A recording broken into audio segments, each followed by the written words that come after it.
مجھے افسوس اس بات کا ہے کہ اس قرآن سے بھی تو نے مرنا ہی سیکھا، کاش اس قرآن سے جینا سیکھ لیا ہوتا۔ یہ تجھے زندگی کے کرینے سکھاتا، تجھے اسلوب حیات بتاتا، تجھے جینے کا طریقہ بتاتا، تجھے محمد عربی کی دہلیز پہ لے جاتا، تمہیں خدا کی قربت دیتا، خشیت الہی کے اجالے دیتا۔ یہ کتاب زندگی بخش اور حیات آفری تھی، تو نے کیوں اس کتاب کے ہوتے ہوئے اپنے آپ کو محرومیوں کے سپرد کر دیا؟ تو یہ موقع ہمیں ملا ہے زندگی کی گہما گہمی میں، زندگی کی چکا چون میں، سویر سے شام تک، شام سے سویر تک بھاگم بھاگ لگی تھی، تو کسی وجہ سے لمحے فرصت کے ہاتھ آ ہی گئے ہیں۔ تو آئیے ہم اپنا رب کتاب اللہ سے جوڑیں، قرآن سے جڑ جائیں اور اس کی تلاوت کو شعار زندگی بنا لیں۔ گھر تو می خواہی مسلمہ زیستن، نیست ممکن جز بقرآن زیستن۔ اگر تو مومن بن کے، مسلمان بن کے جینا چاہتا ہے تو قرآن کے بغیر تیرا ایک لمحہ بھی نہیں بیت سکتا۔ تو اس کتاب کے ساتھ ہمیں وابستہ ہونا چاہیے، روزانہ 1-2 پارے خود بھی پڑھنے چاہیے اور اپنے بچوں کو بھی اس کی ترغیب دینی چاہیے۔ روزانہ ہماری صبح کا آغاز تلاوت کلام مجید سے ہو تو زندگی کتنی خوشگوار، پر نور، تاباں اور منور ہوگی۔ تو اس موقع پر میں مشورہ دوں گا اپنے جملہ ناظرین سے، سامعین سے، کہ وہ کتاب اللہ کے ساتھ جڑ جائیں اور یہ کتاب دیکھنا کہ کیسے موتی اچھال کے تمہاری گود میں ڈالتی ہے۔ یہ دنیا کی واحد کتاب ہے جو اپنے قاری کو اس کے نفسیات کے مطابق، اس کے مبلغ علم کے مطابق، اس کے ظرف کے مطابق اس کو عطا کرتی ہے۔ دنیا کی کتنی کتابیں ہیں جو ایک عام شخص کے لیے تو دلچسپ ہیں، لیکن جو علم کی بلندیوں پر اڑ رہا ہے تو اس کے لیے اس کتاب میں کچھ بھی نہیں ہوتا۔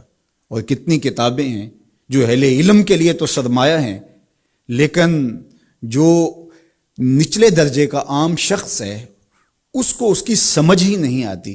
لیکن قرآن ایک ایسی کتاب ہے، اس کو جس طبقہ زندگی سے تعلق رکھنے والا پڑھے، چاہے وہ ایک عام شخص ہو اور چاہے وہ بہت بڑا مدقق ہو، جو بھی پڑھے قرآن اس کو اس کے ظرف کے مطابق فیض دیتا ہے۔ ہم ہوئے، تم ہوئے کہ میر ہوئے، اس کی زلفوں کے سب ہی اسیر ہوئے۔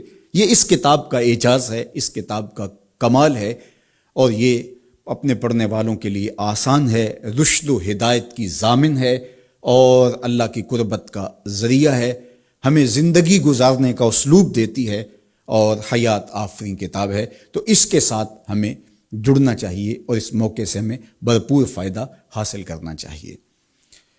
ایک بات میں یہ بھی عرض کرنا چاہوں گا کہ اس موقع پر خاص طور پہ ہمیں تھوڑا سا اپنا محاسبہ کرنے کے لیے بھی وقت مل گیا ہے۔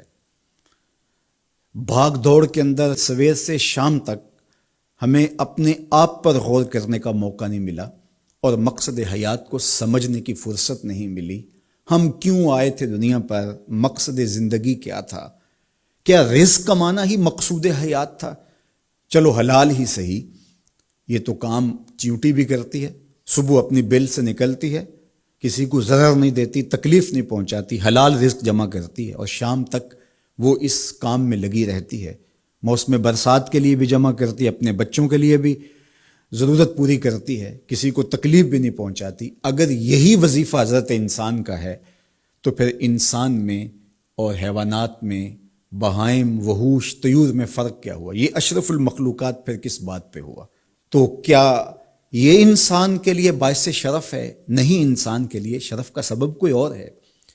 اس نے اپنے مقصد کو سمجھنا تھا، آنے کے مقصود کو جاننا تھا، اور جو اپنے مقصود زندگی کو ہی نہیں سمجھ پایا تو قرآن نے ایک مقام پہ ارشاد فرمایا، من کان فی ہذہ اعمی فہو فی الآخرۃ اعمی، جو اس دنیا میں اندھا رہا کل قیامت کے دن بھی نابینا اٹھایا جائے گا۔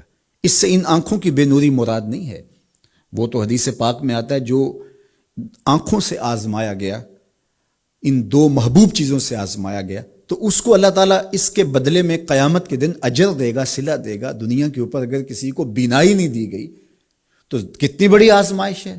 جہاں اندھیرا ہے، کائنات کی رنگینیاں، خوبصورتیاں، کائنات کا جمال، یہ کیا کچھ ہے کائنات کے اندر، لیکن وہ کچھ نہیں دیکھ پایا۔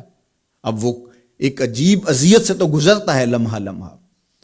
تو اس کا صلہ اس کو اس کے بدلے میں آخرت میں دیا جائے گا. تو یہ نہیں کہ دنیا کے اوپر نابینا تھا کوئی، ان ظاہری آنکھوں میں روشنی نہیں تھی تو قیامت کے دن بھی نابینا اٹھایا جائے، اس کا کیا قصور؟ اس سے مراد دل کا نابینا ہونا ہے، جو اس دنیا میں اندھا رہا، جس